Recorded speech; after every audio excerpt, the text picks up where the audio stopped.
Welcome to Ayaan info.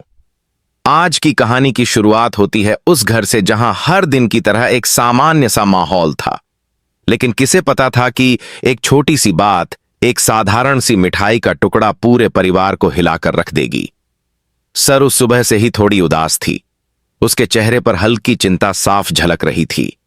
घर में बाकी लोग अपने अपने काम में लगे थे, लेकिन ध्यान सबका कहीं न कहीं उसी पर था।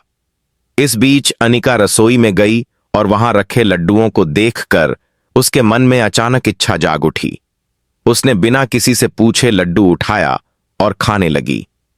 चंद्रकांत ने जैसे ही यह नजारा देखा तो उसका गुस्सा काबू से बाहर हो गया। वह बहुत सख्त स्वभाव का आदमी था और उसके लिए अनुशासन सब कुछ था। उसने हमेशा यही चाहा कि घर के नियमों का पालन हो और कोई भी छोटी गलती वह बर्दाश्त नहीं कर पाता था। अनिका का यह कदम उसके लिए बड़ी गलती थी। लड्डू उसके लिए सिर्फ मिठाई नहीं थे, बल्कि वह मानता था कि चीजों का बंटवारा बराबरी से होना चाहिए और कोई भी चोरी छिपे खाना गलत है। अनिका मासूम थी। उसने यह सोचकर लड्डू खा लिया कि कोई देखेगा भी नहीं और शायद किसी को पता भी नहीं चलेगा। लेकिन चंद्रकांत की नजर उस पर पड़ चुकी थी। पहले उसने ऊंची आवाज में डांटा। अनिका घबरा गई और डर के मारे हाथ कांपने लगे। उसने माफी मांगने की कोशिश की, लेकिन चंद्रकांत का गुस्सा रुकने का नाम ही नहीं ले रहा था। घर में सब लोग यह आवाज सुनकर दौड़े आए। सरू ने अनिका को बचाने की कोशिश की, लेकिन तभी अचानक एक पल आया जब चंद्रकांत ने गुस्से में अपना हाथ उठा दिया और जोर से अनिका को थप्पड़ मार दिया। उस थप्पड़ की आवाज पूरे घर में गूंज उठी। सन्नाटा छा गया। अनिका की आंखों से आंसू बहने लगे और वह वहीं खड़ी रह गई, जैसे उसके पैरों तले जमीन खिसक गई हो। सरू स्तब्ध थी। वह समझ नहीं पा रही थी कि यह सब इतनी जल्दी कैसे हो गया।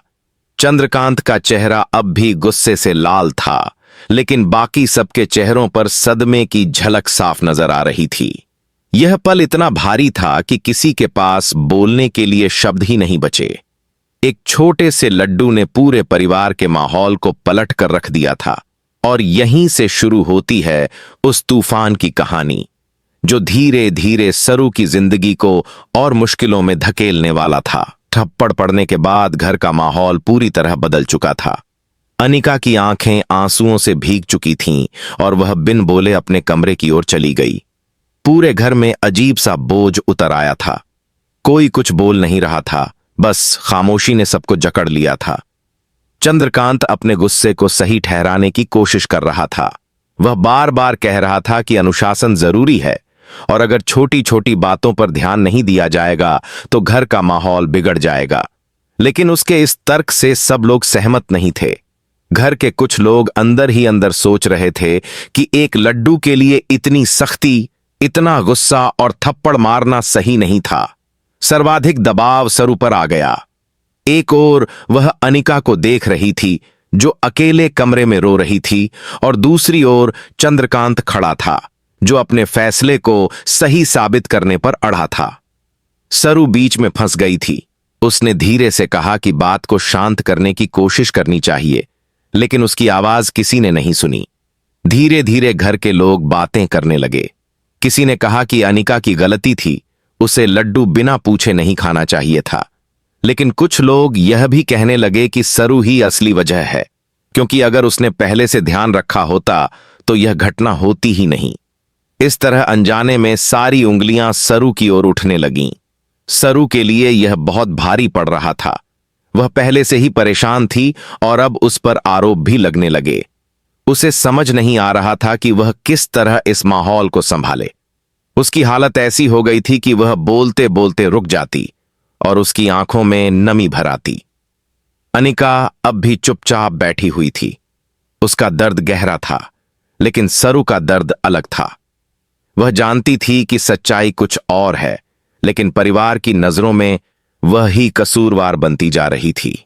हर कोई उसकी ओर ऐसे देख रहा था जैसे वही सारी परेशानी की जड़ हो। यह स्थिति सरू के लिए खतरनाक मोड़ ले रही थी। घर में अब उसे अकेला महसूस कराया जा रहा था।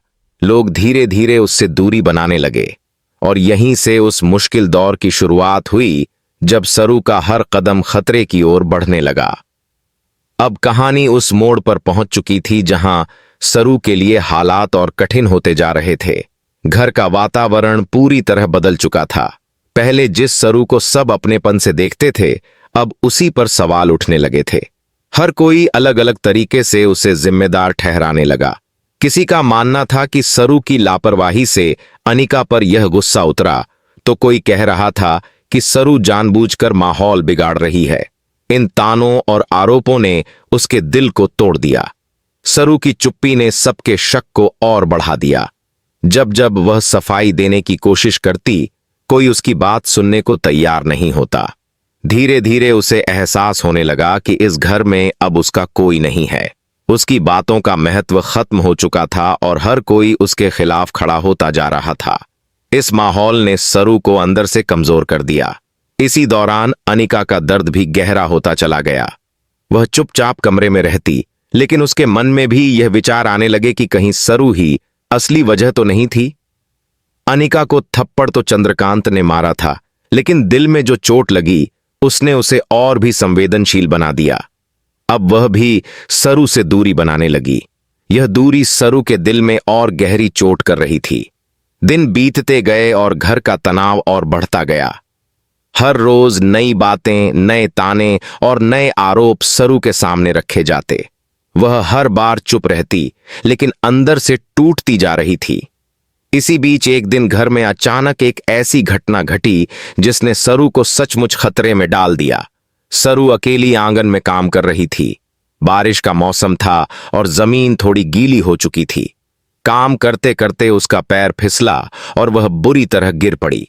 उसके गिरने की आवाज सुनकर बाकी लोग दौड़े, लेकिन किसी ने उसे तुरंत सहारा देने की कोशिश नहीं की। सब लोग बस दूर खड़े होकर देखते रहे, जैसे यह सब उसकी ही गलती हो। सरू ने उठने की कोशिश की, लेकिन चोट गहरी लग चुकी थी। उसके हाथ से खून निकल रहा था और वह दर्द से कराह रही थी। कुछ ही देर में हालात ऐसे हो गए कि सरू की सांसें तेज चलने लगीं, लेकिन फिर भी परिवार के लोग आपस में बहस करने लगे कि यह सब क्यों हुआ और किसकी गलती थी। कोई कह रहा था कि यह भी सरू के कर्मों का फल है, कोई कह रहा था कि यह महज एक हादसा है। सरू अकेली दर्द से जूझ रही थी और उस समय उसे एहसास हुआ कि अब वह सचमुच खतरे में है। उसकी हालत बिगड़ती जा रही थी, लेकिन मदद करने वाला कोई आगे नहीं आया। बस सवाल और आरोप उसके चारों ओर गूंज रहे थे। इस पूरे माहौल ने सरू के दिल में गहरी उदासी भर दी। उसे लगने लगा कि अब शायद उसका इस घर में कोई सहारा नहीं बचा है। उसकी आंखें नम हो गईं और दिल में सवाल उठा कि आखिर उसकी गलती क्या थी। एक छोटी सी घटना से शुरू होकर पूरा घर उसके खिलाफ क्यों हो गया। जैसे जैसे उसकी हालत खराब होती गई, वैसे वैसे कहानी में तनाव और बढ़ गया। अब दर्शकों के मन में यह सवाल उठने लगा कि क्या सरू को समय रहते बचाया जाएगा या उसकी मुश्किलें और बढ़ेंगी। और यहीं पर कहानी खत्म होती है इस बड़े सवाल के साथ। क्या सरू को इस संकट से कोई बचा पाएगा या फिर वह इस हालात में और गहराई तक डूब जाएगी? जवाब मिलेगा अगले हिस्से में।